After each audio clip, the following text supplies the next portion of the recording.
پاکستان تحریک انصاف کے قائد جناب عمران خان صاحب وزیر اعظم پاکستان، اور میں ذاتی حیثیت میں ایز این ایڈوکیٹ، ایک وکیل کی حیثیت سے، ہم سب کے دل میں جوڈیشری کی عزت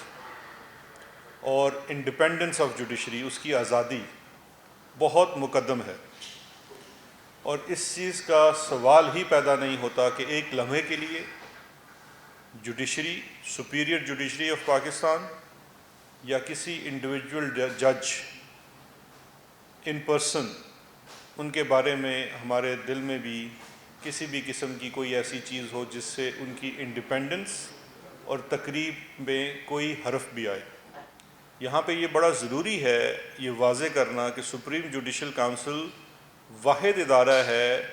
جو کسی بھی معاملے کی تحقیق کر سکتا ہے سپیریئر جوڈیشری کے ججز کے معاملات کو لے۔ کسی اور ادارے کو آئین میں، ہمارے قانون میں یہ اختیار حاصل نہیں ہے۔ آپ اطلاع دے سکتے ہیں، اطلاع کے لیے کوئی جو تصدیق کرنی ہے وہ کر سکتے ہیں، لیکن آپ انکوائر نہیں کر سکتے، انویسٹیگیٹ نہیں کر سکتے۔ اس بیک گراؤنڈ میں ایک پریزیڈنشل ریفرنس بھیجا گیا تھا جسے سپریم کورٹ آف پاکستان میں قاضی فائز عیسیٰ صاحب نے چیلنج کیا۔ جتنی رپورٹنگ ہو چکی ہے اس کے مطابق آپ جانتے ہیں کہ جو ریفرنس بھیجا گیا تھا وہ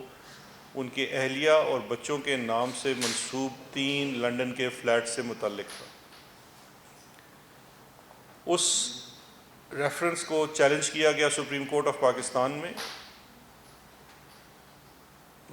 قاضی فائز عیسیٰ صاحب کی طرف سے۔ آج اس کا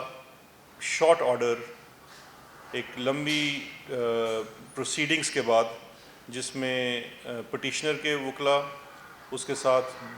مختلف بار کونسلز جو اس میں پٹیشنرز تھی، پارٹیز تھی، ان کے وکلاء، اور پھر حکومتی وکلاء کا موقف سننے کے بعد ایک شارٹ آرڈر پاس کیا گیا۔ اس شارٹ آرڈرز کے اندر جو مختصر چیزیں ہیں ان کو سمجھنا بڑا ضروری ہے۔ اول سب سے پہلے تو اس شارٹ آرڈر کے تحت جو پریزیڈنشل ریفرنس فائل کیا گیا تھا، ریفرنس نمبر 1/2019، اسے سپریم کورٹ آف پاکستان کے لارجر بینچ، فل بینچ، 10 رکنی بینچ نے کویش کر دیا، یعنی کہ اسے کالعدم قرار دے دیا۔ اس کے ساتھ ساتھ اس ریفرنس کے نتیجے میں ایشو ہوئے شو کاز نوٹس، جو کہ حکومت نے ایشو نہیں کیا، سپریم جوڈیشل کونسل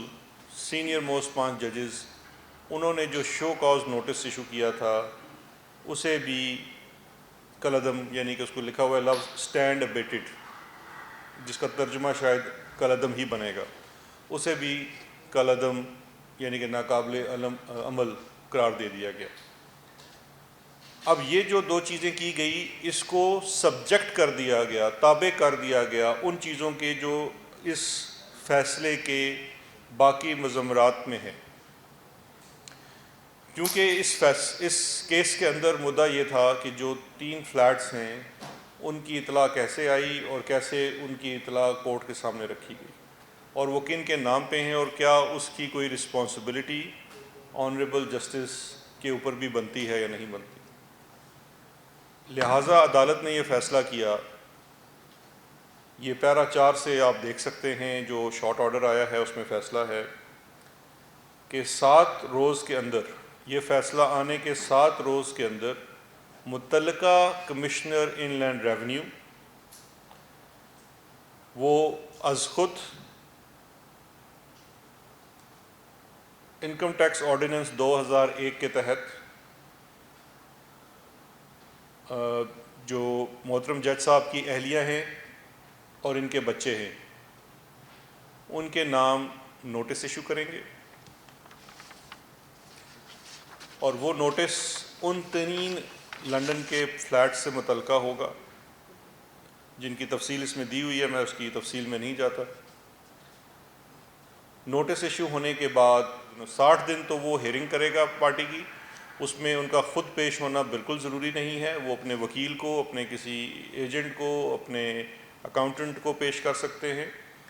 اور 75 ڈیز کے اندر وہ انہیں پیش کر دیا جائے گا چیئرمین ایف بی آر کو۔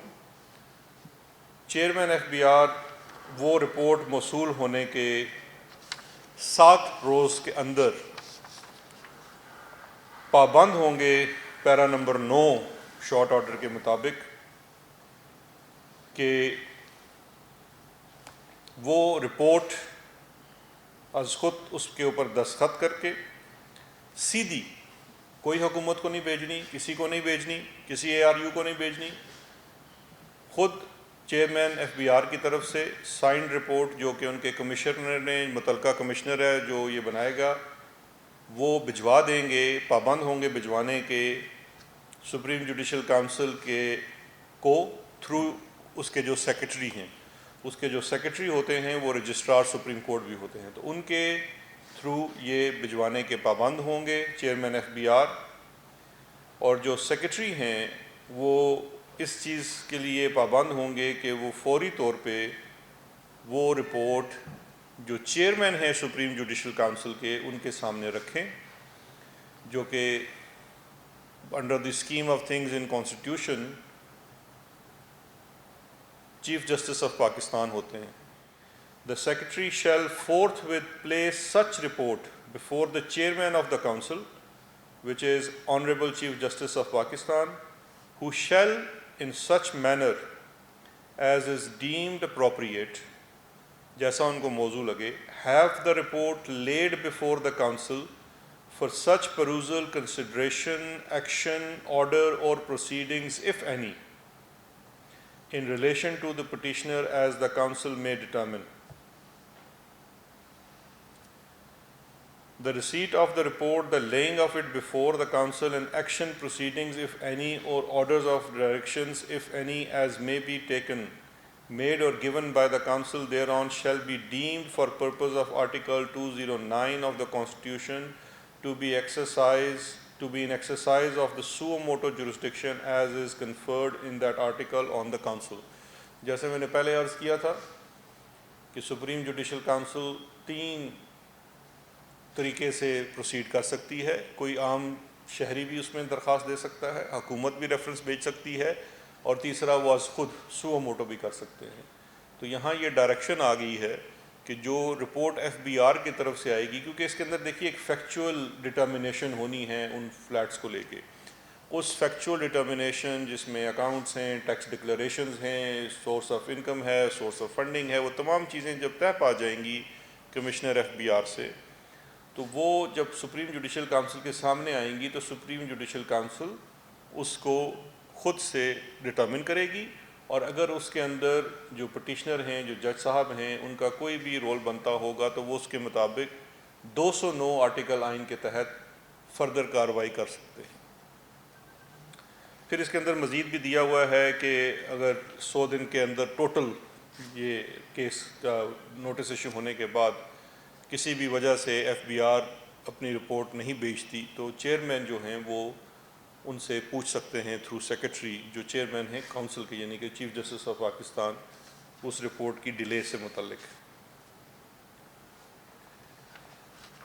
دوسرا یہ بڑا واضح کر دیا گیا ہے کہ جتنی ایکشنز اور پروسیڈنگز ہیں اس معاملے میں وہ آئین کی دفعہ آرٹیکل 209 کے تحت سو موٹو جورسڈکشن کے اندر ہوں گے۔ یہ معاملہ ایک انتہائی سینسٹیو ہے، اعلیٰ ترین عدلیہ جس میں میرے آپ سب کے جو پہرے دار ہیں ہمارے بنیادی حقوق کے، آج کوئی حکومت میں ہے، کل کوئی عام شہری ہوگا، جو ہمیں آئینی حق حاصل ہیں ان کی جو پہرے داری ہے وہ یہی ججز کرتے ہیں۔ یہ ہمارے لیے بہت محترم ہیں، ہر صورت میں محترم ہوں گے۔ سوال کرنا، جواب دینا، سوال قانون کے دائرے میں کرنا ان کا بھی رائٹ ہے، ہمارا بھی رائٹ ہے۔